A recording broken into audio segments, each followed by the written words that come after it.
بسم الله ويلا بينا على تشكيلة.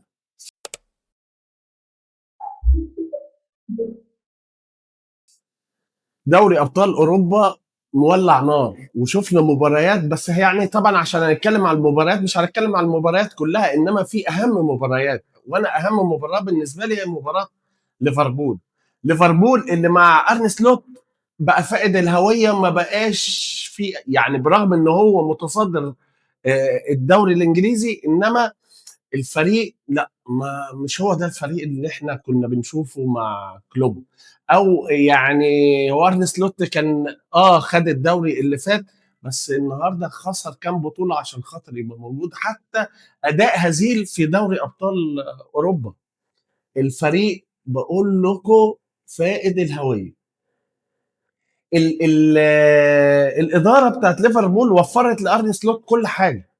يعني لعيبه على اعلى مستوى، من دوري انجليزي ودوري ايطالي ودوري الماني، كل حاجه اتوفرت له. انما الفريق وصل لفين؟ انا مش شايف ليفربول بامانه. ويعني اكبر دليل الاداء الهزيل اللي بيأديه في دوري او ابطال اوروبا. طب الماتش اللي لعبه امبارح، محمد صلاح كان فين؟ ايزاك كان فين؟ ده الاثنين قاعدين على الدكه ليه؟ الدقيقه 62 بتنزلهم عشان يعملوا ايه؟ عايز صلاح يجيب لك هاتريك مجرد ما ينزل. هو مش حاوي صلاح، لو قعد على الدكه خلاص شكرا، انت كده فقدت صلاح. طب المباراه من غير صلاح انت اساسا خسرت المباراه. انت خسارتك للمباراه بسبب عدم وجود صلاح اساسا. طب سوبوسلاي اللي انت لبسك ركله جزاء هو كان ايه السبب؟ ما هو مش في مركزه.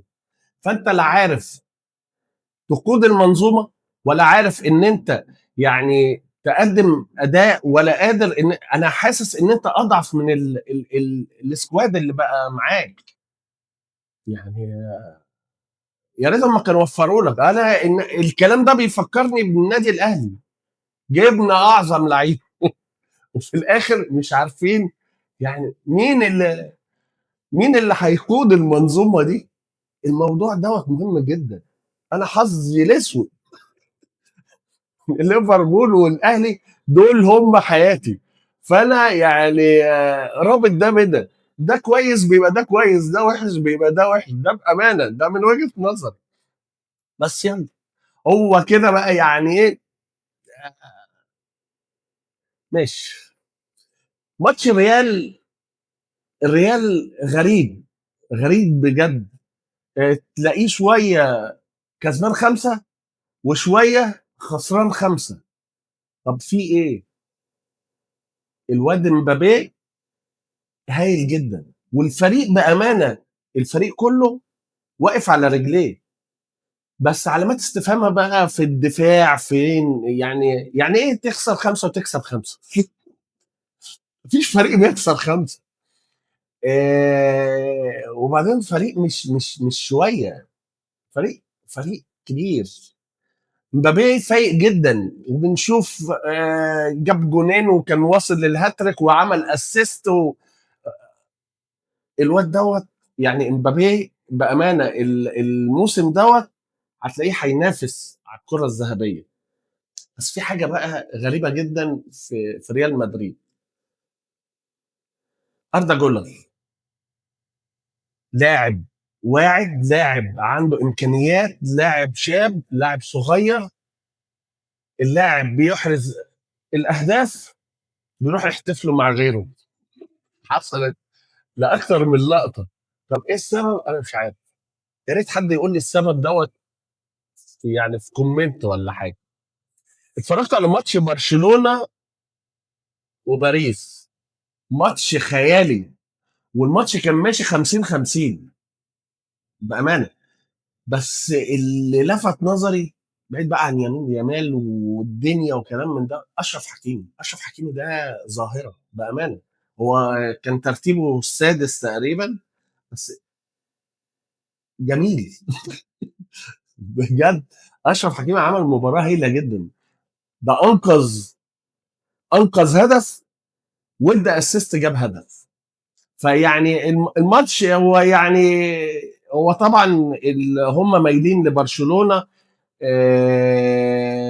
طبعا حزانه، بس باريس جامد يا جماعه. يعني باريس شوفوه في البطوله اللي فاتت عمل ايه ووصل لايه، وهو بقى في التوب دلوقتي، وعمل قلب برضو الدنيا زي ما عملها مع الريال، عملها النهارده مع برشلونه. فيعني باريس لا، في حته تانية خالص بامانه. مانشستر سيتي، مانشستر سيتي ده عجيب. جوارديولا يعني يعني هو ما بيعتمدش غير على هالاند. هالاند فايق الفريق يبقى تمام، هالاند مش فايق مفيش. الدفاعات ورا في حاجات غريبه بتحصل. اضعف الفرق بتروح لمانشستر سيتي، بتلعب قدام مانشستر سيتي وبنشوفه. لا، الدفاعات لازم مراجعه، لازم مراجعه. ولازم هالاند ما يبقاش الاعتماد كله على هالاند. ربنا يرجعك بالسلامه مرموش، يعني بامانه. في فرق، في فرق يا جماعه مرتاحه، وفي فرق بتلعب بشكل حلو وبطموح حلو وباهداف حلوه وبالخمسات وبالستات وبالاربعات، زي فريق اتلتيكو مدريد مثلا، فريق بايرن ميونخ. اللي هم ده يعني ايه، مرتاحين. في برضو ارسنال. ارسنال يعني مجرد ما ساكا رجع خلاص، ساكا سجل الدنيا تمام التمام. فاربط ارسنال بساكا. تشيلسي وبنفيكا، اللي اتفرج على الماتش دوت يعني تقريبا انا نمت وانا بتفرج على الماتش ده. ماتش ممل جدا جدا جدا، ما شفتش. وحتى طرد جواو بيدرو والماتش كله لا. حتى الهدف اللي جه هو جه هدف ذاتي. البطولة دي بجد، البطولة دي لو هنشوفها وهنتابعها هنلاقي ان فيها مفاجآت كتير. هنشوفها طبعا وهنتابعها، وطبعا مش هنقدر ان احنا نتكلم على جميع الفرق اللي بتلعب في البطولة، بس ادينا بناخد ايه التوب فايف، يعني كم لقطة كده نقدر ان احنا يعني ايه نحمس بيها الدنيا. وبقول لكم ايه، تعالى نطلع بقى من التشكيل. سلام.